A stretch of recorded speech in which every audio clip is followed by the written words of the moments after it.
Did the Rockefeller family get rich with life insurance? With the way that so many people talk about them in the industry, you sure would think so. Now, I'm not saying that they didn't use life insurance at all. In fact, it's one of the major reasons why they've maintained such a massive fortune. But wealth preservation is not the same as wealth creation, even if they're two sides of the same coin. So in this video, I'm going to show you what barely anyone else has, how the Rockefellers actually created their wealth and what they did to preserve their dynasty over 160 years. So let's go all the way back to the 1800s to learn a little bit more about how their wealth was started from the very beginning, or more accurately, who it started with. John D. Rockefeller.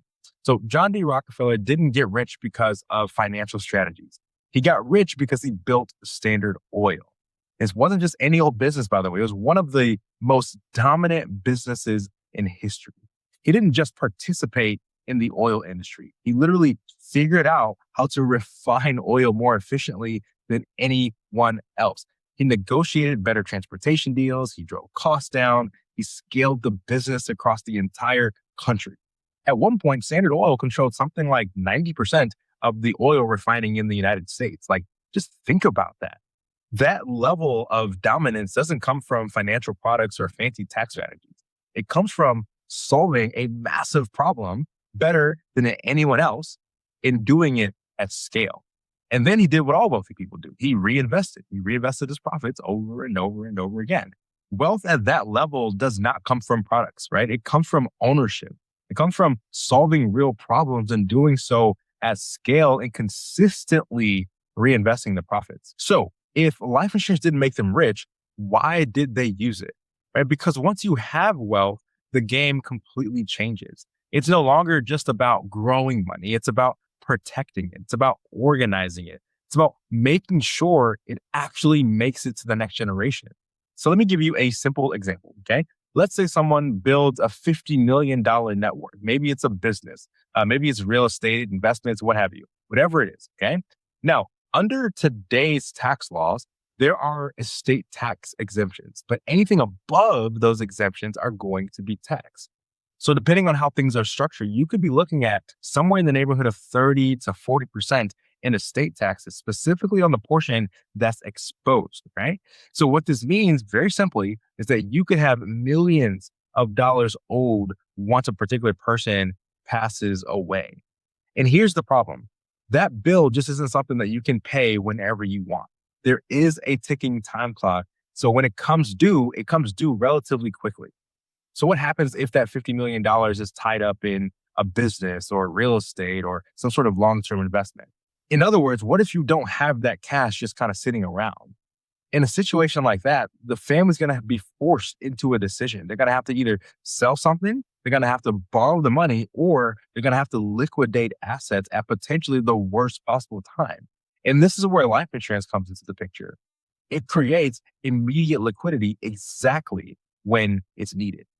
It shows up as cash at the exact moment when the problem itself exists. And that allows the family to keep the business, keep the assets, and make decisions from a position of control as opposed to pressure. Okay. So life insurance was not the growth strategy. Okay. That was not the growth strategy of the Rockefellers. It was, though, their control strategy. They didn't want to have to sell their shares of their businesses, right? They didn't want to have to do anything like that. They wanted it to keep it compounding. They didn't want to have to sell off their assets. They wanted to keep those compounding. In other words, they didn't want to give up control just because Uncle Sam said, you got rich, it's time to pay up. Now, this brings up something that's often referred to as the waterfall method. And the idea here is pretty simple, but it's also very, very powerful, right? And so imagine wealth flowing like a waterfall from one generation to the next. Instead of assets being depleted by taxes or legal costs or poor planning, they cascade smoothly through time. They're growing the whole time. They're protected the whole time. And when it comes time to transfer those assets, it's done so very efficiently and intentionally. So here's how it works, okay? Each generation builds wealth through whether business ownership, investing, reinvesting, whatever that may be. Then they use trust and strategically structure life insurance to pass that wealth on efficiently and very tax advantaged, right? And at the center of the strategy, though, is the trust. because the trust allows you to control your assets even when you pass away. Because while you're alive, you establish the rules, how the money is managed, when it's distributed, what it's ultimately used for, and you appoint a trustee to carry out those instructions, right? Because a trust is essentially legally binding, and those wishes must be followed by said trustee. And in many cases, an irrevocable trust of some sort is being used, oftentimes maybe an irrevocable life insurance trust, and that's who's going to own the policy. And this keeps the death benefit outside of the taxable estate, and it ensures that the proceeds are going to be distributed according to the family's long-term vision and value. And here's the key, though, to the waterfall method, right? The key to the whole waterfall method is the refilling process. When one generation passes away, assets may flow out of their estate to perhaps heirs, charities, churches, taxes, what have you. But at the same time, the life insurance death benefit flows into the trust. Okay. And what this creates is immediate tax advantage liquidity. And that influx of capital is what replenishes or refills the family's wealth. So instead of the estate shrinking with each generation, it's actually going to be restored with each generation because the trust receives those proceeds, the family maintains control, and the next generation inherits both the capital and the guidance as well. And so in essence, the wealth doesn't disappear, it's just replaced, right? That's why it's called the waterfall method. Assets are effectively flowing downward, capital is restored, and the financial legacy within the family continues, right? That's a long explanation here, but at the end of the day, life insurance wasn't the engine that created the Rockefeller fortune, but it became one of the most important tools used to preserve, protect, perpetuate that wealth for generations. Now, to bring it back to real life, though, obviously most of us aren't building 50 million, 100 million, multiple $billion of an estate or creating the next Standard Oil. Okay. But the principles themselves still remain. They still apply. So think about someone who's perhaps doing really well in their job. Maybe they're a business owner as well. Maybe they're a high income professional, right? They're saving money. They're investing money. They're building assets. But most of what they have up to this point, perhaps is just their retirement accounts, the stock market in some way, shape or form, and it's in their business, right? None of that is bad by any stretch of the imagination. But they don't necessarily have a large pool of accessible, predictable capital kind of sitting on the side.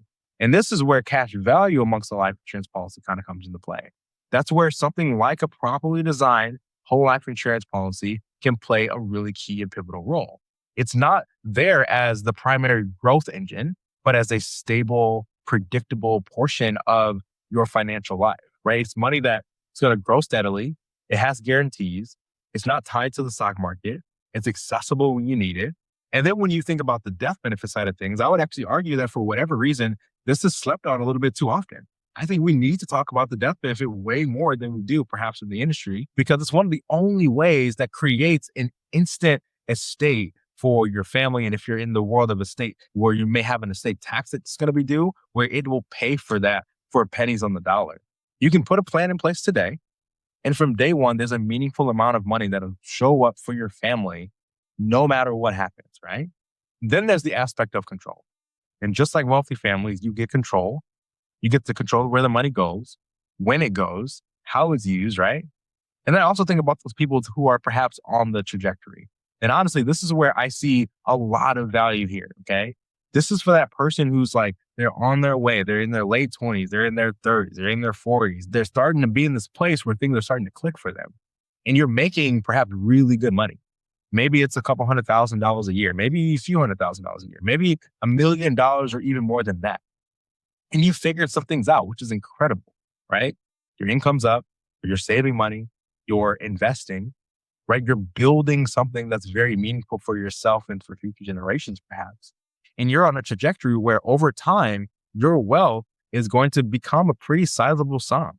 And this is where something like this is really going to start to make a whole lot of sense, because now you're not trying to use life insurance to create wealth per se, although that's a tool in the overall strategy. You're using it to build a foundation alongside the wealth that you're already creating, right? You're giving yourself a stable, predictable asset, long-term flexibility, and a tool that's already in place as your income and net worth continue to grow. And one of the biggest advantages here is time, right?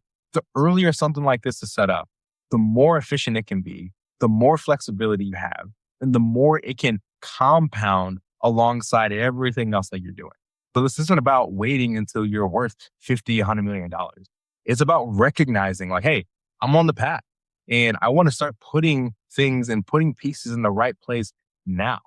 But again, it has to be done in the right context, right? This isn't necessarily the first step, but for someone who's already building momentum, it can really be a very powerful next step.